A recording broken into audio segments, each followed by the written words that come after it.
одоо ингээд Дорногов аймгийн Улаанбаатар суманд ирчээд байна. 9 донд байна. Говь нутаг анх удаа нүдэрээ үзэж байна.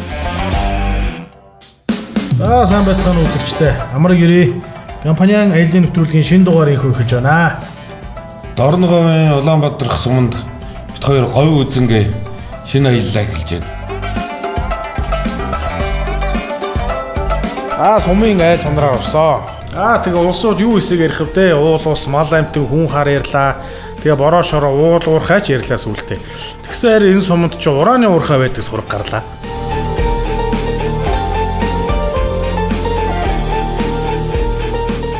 За энэ бол урааны уурхаа биш, урааны төсөл. За энэ төслийн хүрээнд бол эдний гадаа юм цацраг хэмждэг хэмжээний багаж авчирсан тавьсан байлаа. За тэгээ агаар ус одоо хөрсөнд байгаа цацрагийн хэмжээ хэвийн хэмжээндээ байна уу юу гэдгийг бол байнга шалгадаг юм бид байна. За ийм сэдвийн хүрээнд бит хоёр уг төсөлтэй хожид танилцахаар зорьсон байгаа. За манай аяллаа баг уурхайн төслийнхэн дээр ирсэн. Тэгээд энэ сайхан залуучууд бол одоо Бадрах энержи компанийн Бадрах энержи компани Монгол, Япон, Францын хамтарсан юм төрийн өмчт компани юм аа. За тэгээд говийн зүүн талаар 20 жил эрэл хайгуул хийсэн зөөгч яваа гэдэг ордыг илрүүлсэн. Тэр нь болохоор нэлээ өндөр нөөцтэй гэж яригдж байна. За уг ордоос бол ураа олборлож болох хэсгийг бол туршиж үзэж байгаа. Уг туршилт бол 2 жил үргэлжилнэ. За 2 жилийн дараа уурхай болох боломжтой хэсгийг бол компани шийддэг. За тэрний дараа бол газар дор уусгаа олборлох гэдэг сүүлийн технологиор олборлох юм байлээ. Хэрвээ болох юм бол. За энэ байгаад байгаа газар бол уран боловсруулж баяжуулах загвар үйлдвэр, ийм жижигхэн үйлдвэр. За урааны өдрийн бүтээгдэхүүн боловсруулах гэдэг нь бол энгийнээр хэлбэл арцаар ааруулахтай тугаан адилхан. Эхлээд тоон тутамдаа 200 г урааны өдрийг уусгаж хингэн төлөвт оруулдаг.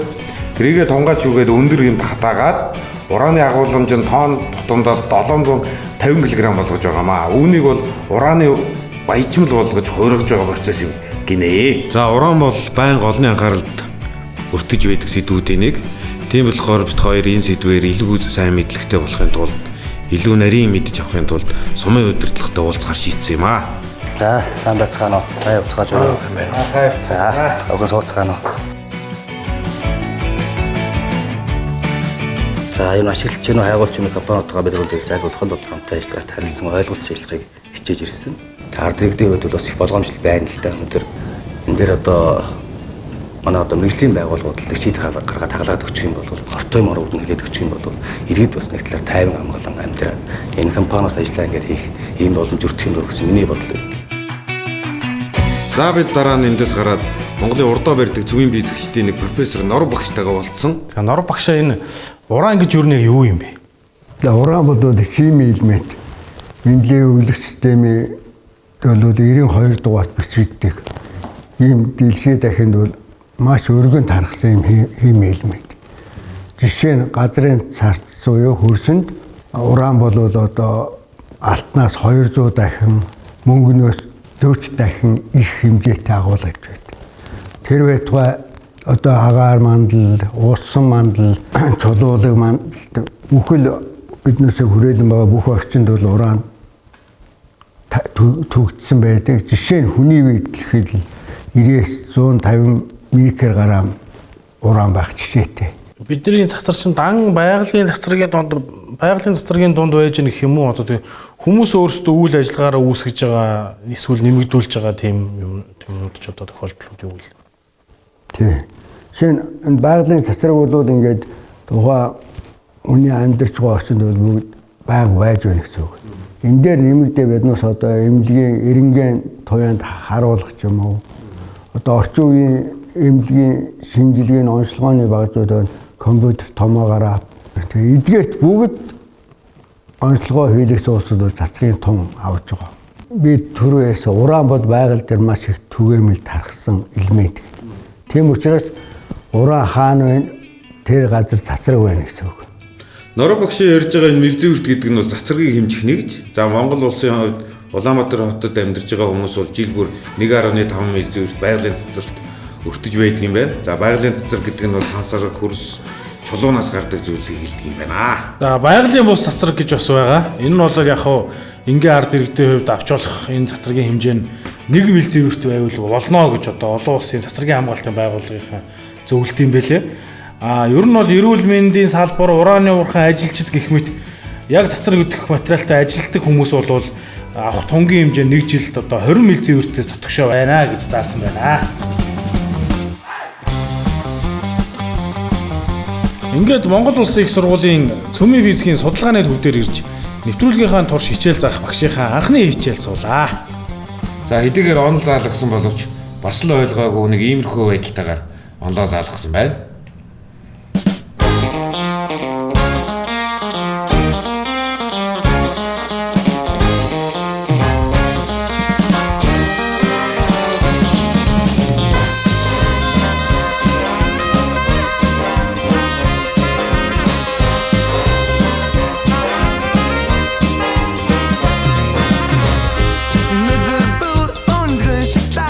За манай айл бол Казахстан улсаар үргэлжилж байна.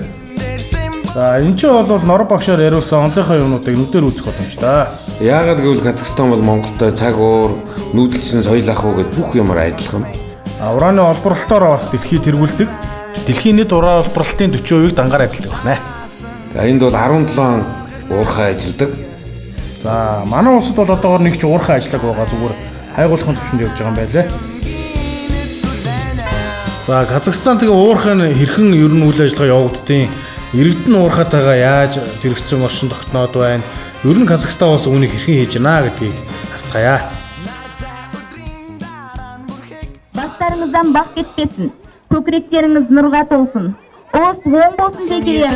Ауыл халқын құттықтау ауыл әкімі мырзасы. Бөліспейтін ешкіммен күн ашықта жауында.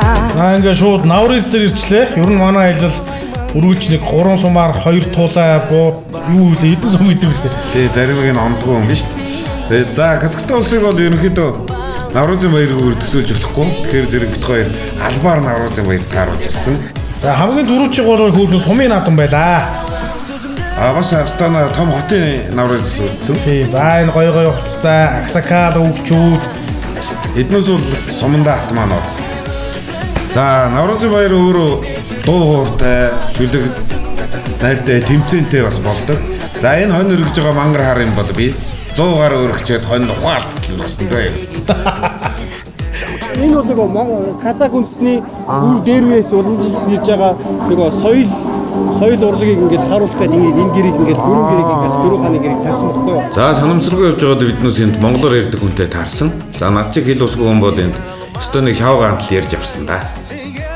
За энэ залуу бол Монгол төрсэн тэгээд аавынхаа үйл хэргийг үргэлжлүүлж ийм археолог түүхийн судлалаар ажилладаг ийм залуу байлаа. Тэгээд яг энэ Наврызынхаа баяраар тусгай ийм том гэр бариад Түрэг Монголын түүхийн судалгаагаа олон танилцуулж зогсож яхад таарлцсан юм аа.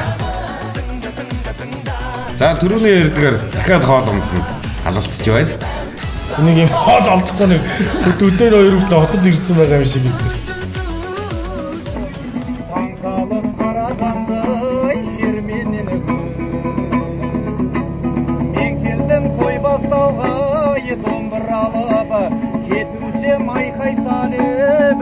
Ну, ребята, поздравляю Наврыз. Наврыз, коты, босым. Спасибо. Рахмет. Кумыс, да?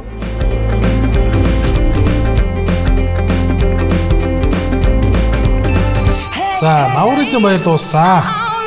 Одоо ингээд баяр цэнхээ хойшин тавиад уурхайтайгаа танилцъя. За Катко бол Казахстаны нэлээд том хамгийн том уурхайнуудын нэг гэж танилцуулсан. За зөвхөн Казахстанд биш дэлхийд ийм үзүүлэлттэй. Тэгээд Франц Казахстаны засгийн газрын хамтарсан компани юм аа. За уурхай аяллаа эхний өдөр Катко уурхай офис руу орж байна. За ямар ч уурхай хамгийн ихэнд аюулгүй ажиллагааны зааварчилгаа буюу бүтэн хичээл өгдөг. За манай аяллаа зорилго болсон одоо энэ урааныхаа уурхай дээр ирсэн мэдээж энэ сургалтыг сайтар авсан. За хувц хэрэглийг ингэж өмсөөрөө шатны урдаас бариараа гэд. За хувцыг хэрхэн одоо гоё өмсөг өмснгийг харуулъя.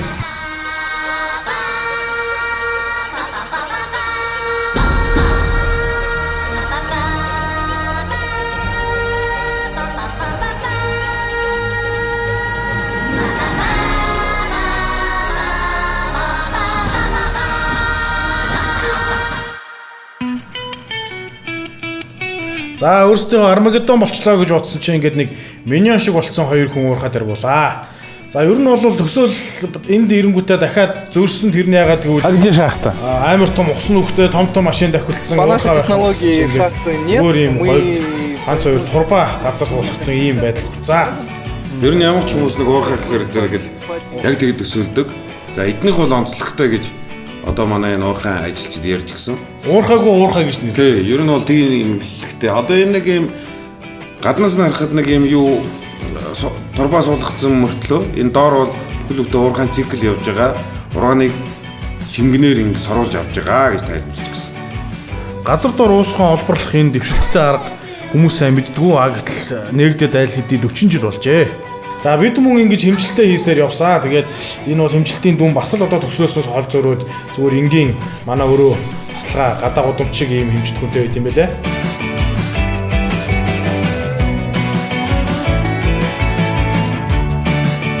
За газар дор уусхан олборлох аргыг бол энэ анимашнаар харуулж байна.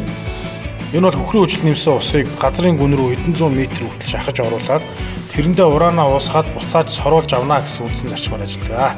За энэ цэнхэр урсгалаар бол шагдж ийн шараар буцаагаад сорогдож байна. За энэ бол дээр дороо ус үл нэвчүүлэх юм шавран давхрахтай. За мөн хажуу тийшээ ч гэсэн тархац урсцгүй байгалийн тогтцтой ийм газрыг сонгож авт юм байна. За тэгээд энэ усны битүү цикл учраас усанд бол маш хэмнэлттэй аргаа гэж мэрэгчлэтнүүд өндрөөр үнэлж байна. За манай орны геологийн бүтэц адилхан болохоор бас яг энэ технологиор ураны олборлт хийхээр төлөвлөж байгаа юм байна. Төрөний тэр усны талаар нэмж хэлэхэд уран агуулж байгаа тэр устай давхарга нь хэдэн зуун метрийн гүнд оршдог. Тэгэхээр одоо хүм молын унданд хэрэглэдэг усны үетэй ямар ч холбоогүй. Бид нар бас тэгээд өрөмдлөгийн талбай дээр ирсэн. За уурхайг бол өрөмдлөггүйгээр одоо төсөөлхийн арга байхгүй. Энд одоо бидний нүдэрээ нэг нууцхан ч байх хайгаадсан том машин техник тэр юмнуудыг бол энд харсаа. За би 35 жилийн ажлын туршлагатайгаар энд ажиллаж байгаа. Анх бол энгийн туслах ажилчнаар ажлын гараагаа эхэлсэн. Одоо ажиллаад нийтдээ 35 жил болж байна. Эрүүл мэндийн хувьд жил бүр эрүүл мэндийн үзлэгт компани зүгээс хамруулдаг л да. Би энэ олон жил ажиллахдаа өөрийн эрүүл мэндэд гомдолж ямар нэгэн биеийнхээ өвдсөн тохиолдол бол байгаагүй. Тиймээс олон жил эндээ идэвхтэй сайхан ажиллах эрч хүчээр дүүрэн байгаа.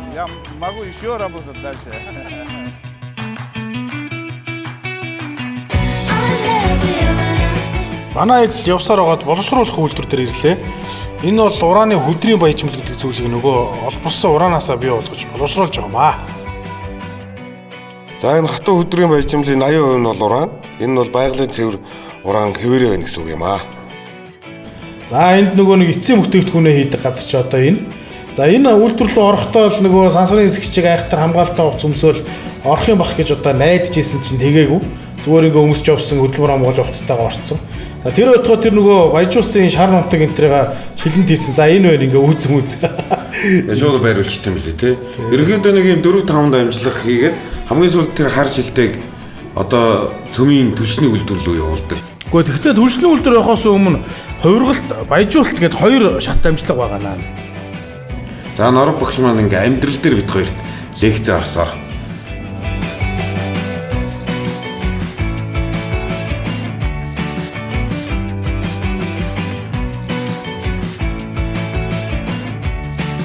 За бидэнд одоо нөгөө онлайн хэмжээнд заасан нөгөө томьёонууд маань дээр ингээ хар шар нутгуудаараа байгалийн ураанууд байж байна. За энэ байгалийн уран одоо альфа цацраг гэдэг юм ялгаруулдаг. Тэрэн зүгээр бичгийн цаасаар хаачхад нэвтэрч чадах болждаг. Тийм л юм билээ. Тэгээ гараараа бариад байгаа. За энэ лабораторид бол өдөрт хэдэн гаруй шинжилгээ хийдэг. Энэ бол агаар ус байгаль орчинд ямар нэгэн нөлөө үзүүлж ийнэ гэдгийг байнга хинжээд юм билээ. Гэхдээ нэг ч одоо сөрөг ийм хэмжтгүү авж байгаагүй юм лаборатори байлаа түүхэндээ ч одоо 20 жил хийж байгаа бах тий. Тийм ба 20 жил настай өдөр шүү дээ. Авирхаа гэхдээ энэ яг ингээ ураантай авирхаа. Аа тэгээд энийг үзчихээ дараа нь гараа угаараа юм. Гараа угаач.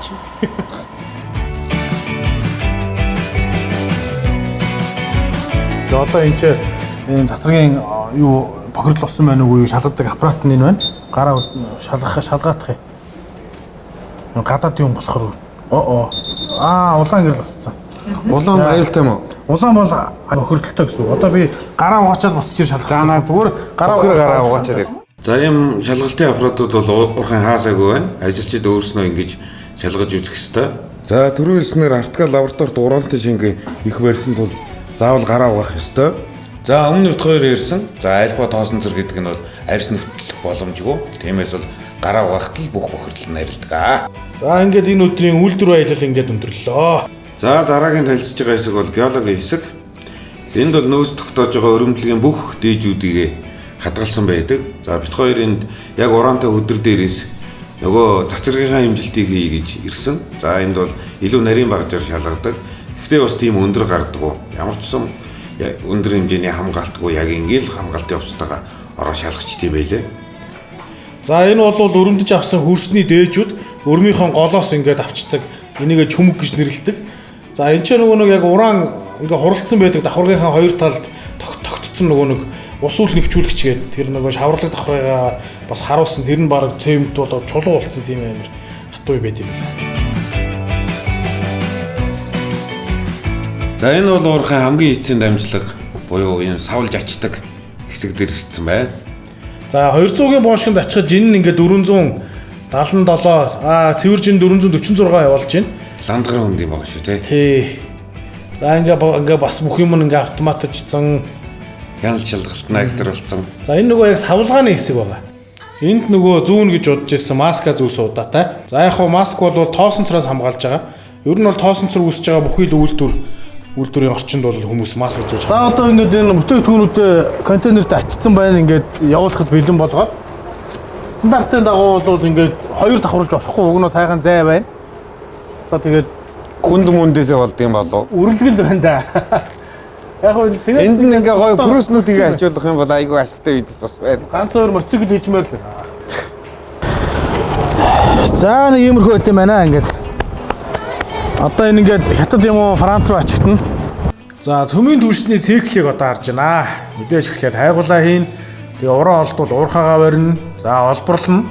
Олборсон ураанаа боловсруулах үйлдвэрт өгд юм байна. За энэхүү анхан шатны боловсруулалтын үе бол байгалийн уран хэвээрээ байдаг. За тийм. Тэгээ тэрийг экспортод гаргана. За яг энэ шат хүрээд Монголд хийх урааны боловсруулалт ер нь дуусчихж байгаа. За гадаадад гараад бол хувиргалт баяжуулалт гэсэн процесс явагдаад түлшний үйлдвэрт очтгоо. Тэгээ гарсан түлш нь бол одоо цөмийн цахилгаан станцад очоод та бидний гэрт одоо гэрэл цахилгаан болж ирдэг байна.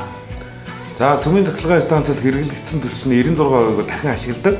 4% нь бол цөмийн аялал болд юм байна. За цахилгаан гэснээс ер нь бол дэлхийн цахилгаан хэрэглээний 11 орчим хувийг энэ цөмийн эрчим хүчээр хангад юм байна. За тэгвэл Францад бол цөмийн эрчим хүчээр бараг цахилгааныхаа 72%-ийг хангадаг гинэ. За цөмийн аяллаа тухай уурхайн захирал маань юу гэж ярихыг одоо сонсцгоё.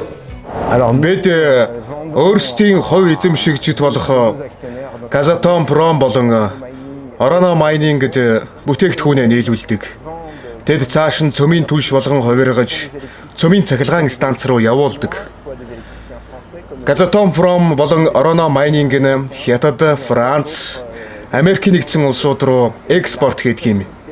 Цөмийн хаягдлын тухайд цөмийн түлшийг худалдан авсан тухайн цахилгаан станц хариуцах ёстой байдаг юм л да. За Жерар Сахирлийн яриаг сайн сонслоо. Уран олборлж экспортлдог орон одоо цөмийн цахилгаан станцаас гарсан цөмийн хаягдлыг буцааж авдаггүй юм байна.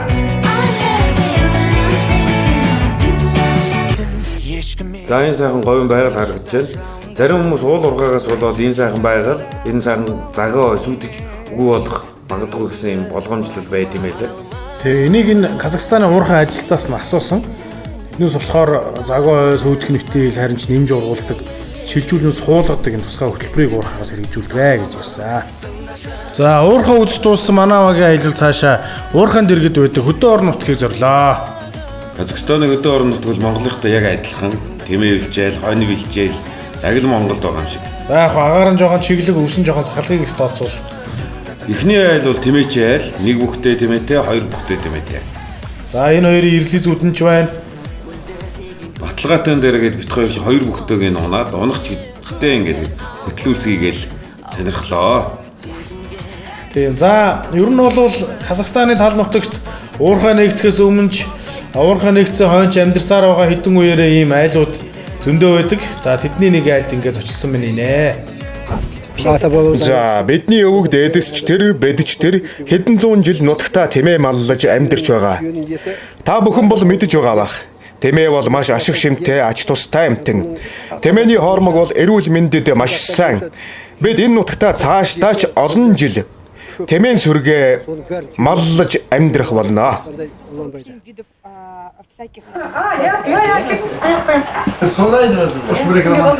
Энэ казак талаа. Казак өөртөө барьсан.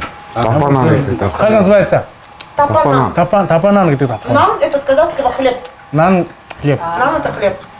Тэгээ энэ ингийн хоормог. За энэ айл ингээд нэг хончных дуурхаагаас 3 км зайд нутгалдаг нэг юм гоё ах байгаа. А вы говорите по-русски? А я не говорю по-русски. Это жутко. Эднийх бол уурхай байсан цагаас эхэлж байсан. Гэхдээ уурхай чи эдний ходог дээр ирж нэг сар болгоо ирж нэг усны шинжилгээ хийдэг тий. Сар тутам биш, улирал тутам шалгалт хийдэг. Тэгээд энэ ах үгийнх бол катко уурхайтай 20 шахам жил хөршилж байгаа. Тэгээд тэр хугацаанд энэ үйл явдал татгцаар л ирсэн байна. Малчтан ч гэсэн өөртөө ихтэй болд юм шиг байгаа. Тэгээд ийм сайн хөршүүдэл байна да. Та хоёрын сонирхоод байгаа зүйл бол уурхай ажиллаж байсан газар бэлчээрийн газар байхаа болдог гэж асуугаад байх шиг байна. Тийм зүйл бол байхгүй. Бэлчээрт ашиглаж байсан газар дээр уурхайн үйл ажиллагаа явуулж тодорхой хугацааны дараа нөхөн сэргээлт болон энэ бүхнийг хийснээр урдныхтай адил мал сүргээ маллаад улсууд амьдраад явдаг. Гэхдээ нэг онцлог нь бол манай энэ малчид уурхайд ажил төрөл хийж амьдардаг. Ингэхдээ тогттой орчинд ажиллаад амьдраад сурчсан хүмүүс эргээд мал дээр гарах нь үнэхээр ховор байдаг юм. За ингээ манай аяллаа дараагийн уулзсан хүн бол өмнөд Казахстан мужийн одоо Сазак районы тэргүүн Потапов Салихаан гой байсан.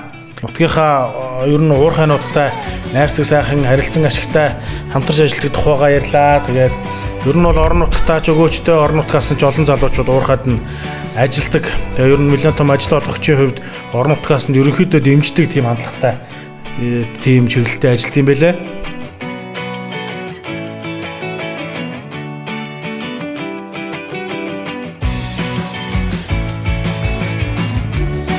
Гэхдээ ер нь бол дарга гэхгүй энэ Казахстанчууд ч биднийг бодвол илүүтэй одоо ахас ихсээ хүндлэх тийм ёс нь бол илүү мундаг болохыг тэр тоцноор явж байхдаа аксакалуудыг жишээ нь бол харж их мэдэрчээлээ.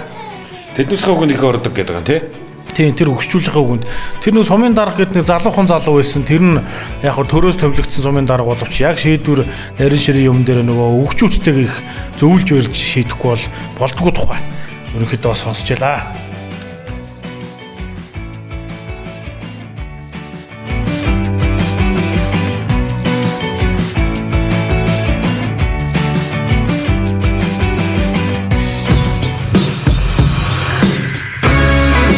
За ингээд ураны уурхай ихтэй Казахстаны урд хөдөө орон нутгаас соёл иргэншилтэй амьдрал руу золгож байна. Энэ бол Астана хот байна. За одоо хөгжил дэвшлийн илэрхийлэл Казахстаны Мандан Баатарлын нүүр царай болсон Астана байна үзэгчтэй.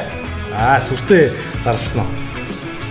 За манай Казахстанд хайл Астана хотод үргэлжлээд ер нь дуусах тал руу гарч байна. За Астана хот бол тал нутаг шинээр байгуулсан.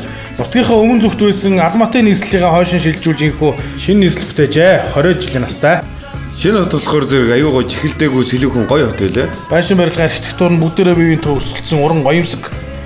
За энд бит хоёр юу үзээд яваад байна вэ гэхээр зэрэг ирээдүйн эрчим хүч гэж нодлон нэгдсэн юм үзэсгэлэн юм билээ. Интерактив үзэсгэлэн. Энд бол одоо 7 давхар барилгад давхар бүрт нь одоо эрчим хүчний их үүсвэрүүдийг тайлбарласан хүмүүс өөрөө мэдэрч оролцож үзэж болдог тийм гоё үзэсгэлэн байлээ. Салхины усны одоо органик хөрс бордоо шороноос гаргаж авдаг гэмтэр ингээд ураанаас нүүрсний бол эрчим хүч бол хасагдсан байлээ үнэндээ.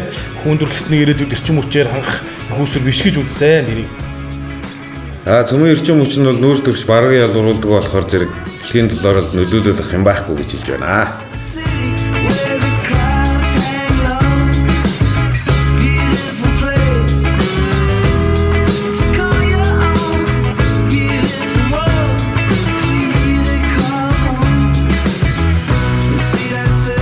Ер нь Казахстан орныг ерөөхдөө ингээ харж хахад хүмүүс нь гоё тогтун тайван Тэгээд бүгдээрээ нэг юм зоригтой нэг зүг рүү хассан юм шиг юм ард түмэн байт юм байна. Хаач очисон бүх хүмүүс нь айгүй өөдрөг тэмүүлэлтэй байна. Дарганчтай юм байна, цэргэнчтэй юм байна. За улсын хөгжил бол ийм байна гэж хэлэхдээ дандаа байшин барилга харж дүгнж болохгүй. Бас нэг мэрэгжил нэгт ийм блогер сэтгүүлч залуутай уулзсан. За тэгээд энэ залуу өөрийнхөө эрхлэн гаргадаг сэтгүүл дээр Монголын баг аялагчдын тухай бичснээ бас дараа нь биднэрт мэйлээр илгээж үлээ. За манай улс бол сүүлийн жилүүдэд байгалийн баялаг, эрдэс баялаг, эдгээр зүйлд ихээхэн хөрөнгө оруулж байгаагийн хажуугаар мал аж ахуй, хүнсний салбарыг хөгжүүлэх зэрэг зүйлс дээр маш их анхаарч ажиллаж байгаа юм аа. За Казахстан аялал маань энд өрөөд өндөрсөн. Одоо найрсаг зочлонтгой одоо хөгжинд дэмжиж байгаа. Газрын баялгаа зөв сайхан ашиглаж байгаа. Тийм. Тэгээд эдийн засгаа тогтмол сайхан өснө нэмэгдүүлж байгаа. Тал нутгийн сайхан Казахстан орон ийхүү ард үлдлээ гэж. Тэгээд бид бол гэртээ хараагүй Франц руу аялалд явсан.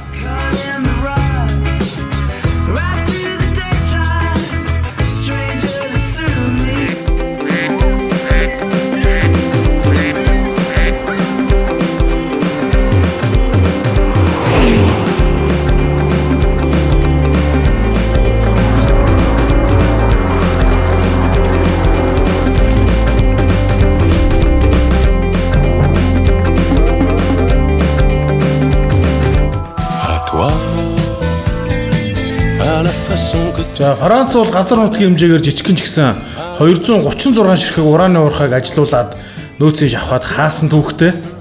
За Францад ирсэн үндсэн шалтгаан бол ураны уурхайн дараа юу болдгийг үзэхээр ирсэн юм аа. За мөн олон тооны цөмийн цахилгаан станц болон цөмийн байгууламжууд байдаг. Тэгээд хүмүүс нь хэрхэн цөмийн байгууламжуудынхаа дэргэд амьдарч байгааг харахаар ирсэн. За тэгээ бид нэр одоо том хотууд руу явах оронд хөдөө орон нутгийг зорьсон нь бол ийм шалтгаантай. Эхлээд очисон газар бол Самполт руу шатуу гээд хэзүү нэртэй газар. За учир нь хажууд нь дэлхийн томоохонд орох одоо уран баяжуулах Теркастин гэдэг үйлдвэр байдаг. За энэ яриад байгаа хүн бол хотын дарга. Première région productrice de trucs.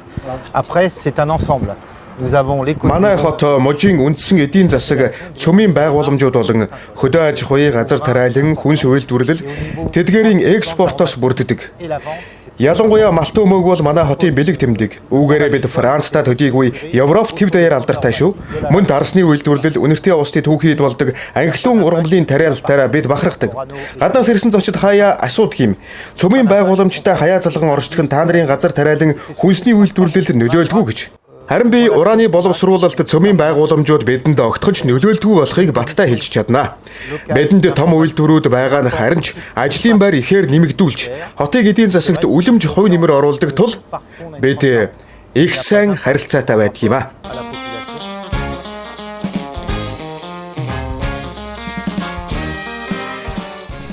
За энэ малтан өмөөг гэдэг нэг юм сонин зүйл байгаа. Маш амттай. Жирийн мөөгнөөс нэг бараг 100 дахин илүү үнэр амттай байхаа. Тэгэхээр нэг сонин их хүн болоо явчихж байгаа. Малтуу гэдэг нь ингээ газар дор ургадаг. Өвнийг нь нохоо гахаар үнэрлүүлээд олдог. Тэгээ энэ бол одоо малтуу мөөгчин нохоо гэж болно. За нохоо гахаа гэж ер нь толгоо холбож байгаа юм биш зүгээр ер нь нохоогоор ч олуулдаг, гахаагаар ч олуулдаг ийм мөөг байгаа. Мөөг нь өөрөө нэг юм адууны хомол шиг ийм айгүй их үнэртэй. Муухан үнэтэй тий. Адууны хомол шиг үнэртэй. Гэхдээ тий 3-аас 4,000 евро 1 кг нь. Тэгээд энэ модон дээр ургаал, унаал, тэгээд газарт үргэлжлүүлж ургаал ингэдэг шиг л байгаа.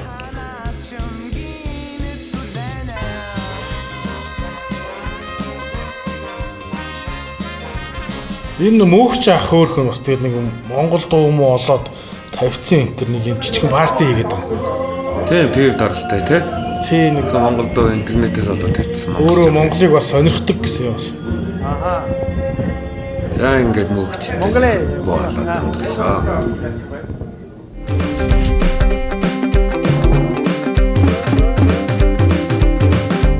Бонжоо. За Лаудын Жусклан гэдэг энэ нэг усан үзмийн 200-аад өрх ингээд нийлж байгуулсан оршуулгын талбай дээр байна. 130 мянган га газар нийт усан үзмд харьдаг. Ер нь бол нэг 500 жилийн түүхтэй ийм уламжлалтай том авраг. Тэгээд ерөнхийдөө нийт авсан үйлдвэрсэн хураас усан үзмийнхаа 40%-аар нь тэр дор нь одоо бүтээгдэхүүн хийгээд агуулгатаа тавьдаг. Үлсэн 60% нь дараа нь өөр бүтээгдэхүүн үүдэг буюу эсвэл ийш тийшээ зарж уурлуулдаг. Нөгөө усан үзмэл яриад. За гэснээр энд нэг үйлдвэр байна.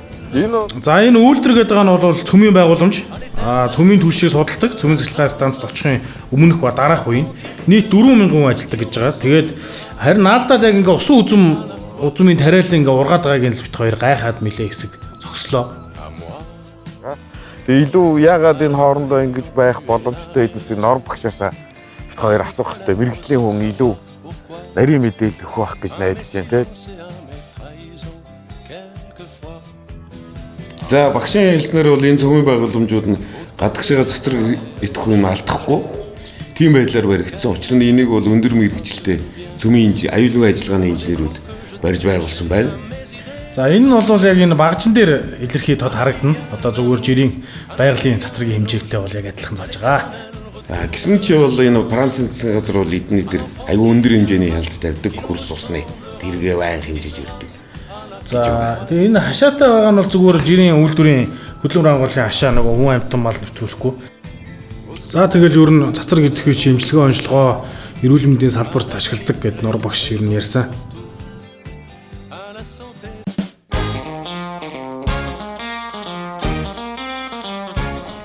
За ингээд энэ дэлхийд алдартай энэ сайхан дарсыг бол ууж амсаж үзье. Яг Францд үүдэг дарс мэддэг хүн нөгөө алдарт бурбон дарснаасаа илүү энийг нь хүмүүс их таашааж захиалж уудгийг бол хэлжээ. За бит хоёр Монголоос авчирсан хүүхэлтэйгээ үнэтэй авдар дарс болгон ашигтай 8 хийж байгаа байдал. Нэг 10-аад удаа хамтлагаас нааш нэг ойлгохгүй юм шиг санагдаад байна. За дарагчдын дараа бит хоёр загасчтай болцсон. Загасчин хоёр хүн бол бит хоёрыг маш сайхнаар хүлээж авч загас барихыг зааж гисэн. Гэхдээ энэ хоёрын бит хоёроо уулзж байгаа энэ хэсэг бол Трикстан гэж цөмийн түлшний үйлдвэрийн хажууханд байдаг бас холгүй атомын том цэцлэгээ станцтай газар байна. За нэг юм хоёр өвгөө ахтай нэг тал өдрийг одоо өнгөрөөсөө тэгээд ямар ч байсан намайг 3 удаа загас барьсан гэж шагнасан. Энэ одоо нэг ч удаа загас бариагүй хүний царай.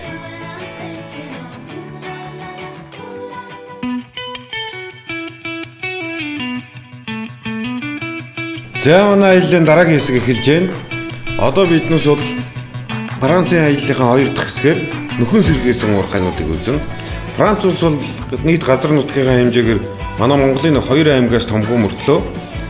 Энд бол 1940-од оноос хойш 236 ураны уурхай байжгаад хамгийн сүүлийнх нь 2000-ад онд нөөцөнд дуусаад хаагдчихсан.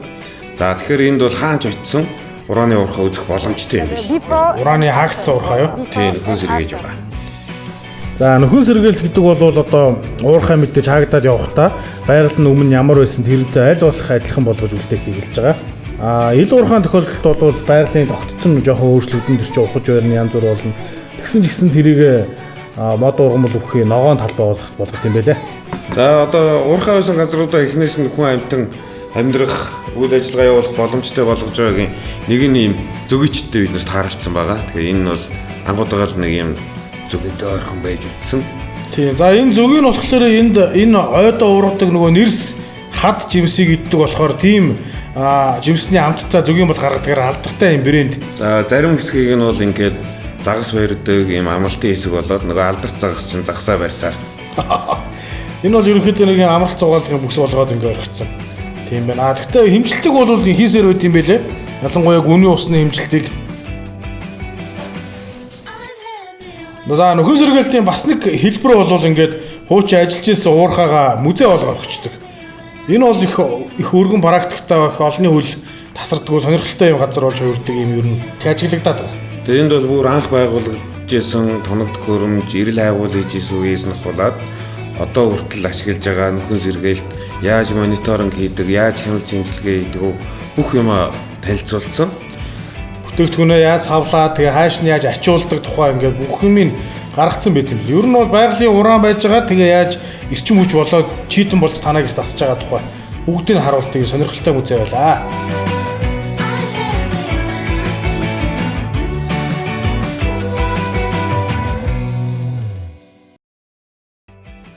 За манай JP ах. JP буюу Jean-Pierre. Уурхайн Ахмад айчин. Уурхай манайхаас 1.2 км зайтай байдаг байлаа. Манай энэ хавийнхан бүгд л уурхайд ажилладаг байсан. Харин 2000 он гараад уурхай нөөц дуус чаагадаад би тэтгэвртэй гарсан. Одоо би 67 настай сайхан аж төрж байна.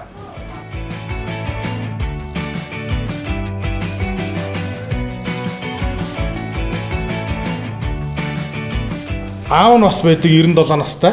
За тэгээд ахын хажууд яг гэрийнх нь хажууд ийм урааны нөгөө цацрагийн хэмжигч юм багцтай нөгөө Дорногой аймагт агаар ус хөрсний ер нь урааны уурхайтай газар бол юм шинжилгээний мониторингийн юм бол хаасаг бол байдаг юм байна л да. Ер нь Франц гэлтгүү, Монголч гэлтгүү те. Тий, шинжилгээгээс харуулга ирж авч идэг.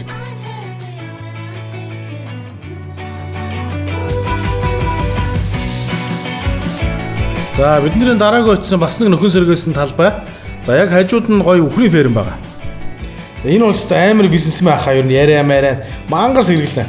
Эднийх ч одоо 82 оноос хойш ферм ашиглаж байгаа юм газар заавас хажуугаар нь юм өргөн том тариалангийн талбайтай.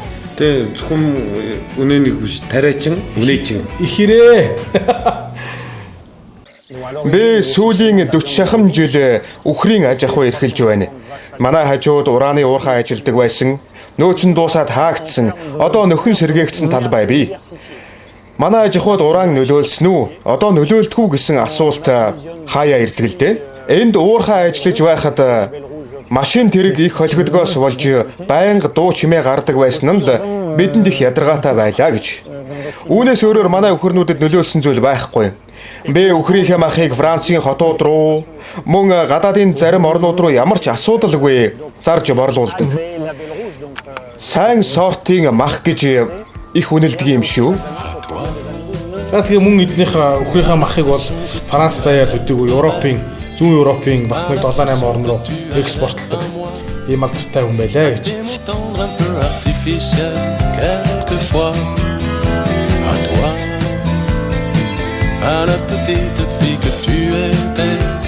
За ингээд Монголын дорны говьоос анх сэтлээ авсан урааны тухай таньж мэдхийг зорьсон манай багийн аялал ийхүү өндөрлж байна. За энэ ихний газар бол Казахстан байлаа. Одоо тэнцээ урааны уурхай яаж ажилтгийг ер нь яаж үүсэж байгааг яг боддоор нь өдөрөө үзэж гараараа барьж үзлээ. За дараа нь уурхай ажиллаад дууссан газар ямар гэдгийг харахыг зорьсон. Тэнцээ бүхэл бүтэн 236 ширхэг урааны уурхайг ашиглаад дууссан байт юм байна. Мөн яг одоо ажиллаж байгаа аврах тонт цүмийн цахилгаан станц уран баяжуулах үйлдвэрүүдийг харлаа. Яг хаяа залгаад хүнс үйлдвэрлэдэг. За Франц бол дэлхийн арааны шүлсийг гойжуулсан хүнсний том үйлдвэрлэгч хүрээн. За үүнтэй бол хинч марахгүй байх.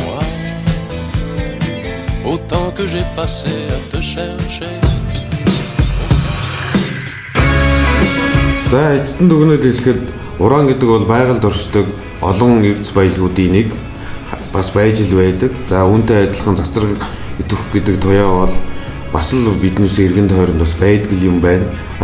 Тийм учраас урааныг олборлохын тулд сүүлийн үеийн шинэ технологи, аюулгүй байдлын ажиллагаа хамгийн чухал гэдгийг бас мэдэж авчээ. Мөн бас нэг эргэлзээ олонний сонирхлыг татдаг сэдв болвол уран олборлагч орон цөмийн түвшний хаягдлыг заавал буцааж авдаг гэсэн тийм яриа байгаа. Үүнийг бол мэрэгчлэтнүүд эрс үгүйсгсэн. Ингэдэг хууль журам дүрм хаанч байдаггүй. За энийг бол мэдчих авсаа. За ингээд гэртээ харъя. Хамгийн сайхан зам бол гэртээ харих зам шүү дээ. Баяртай үзэгчтэй.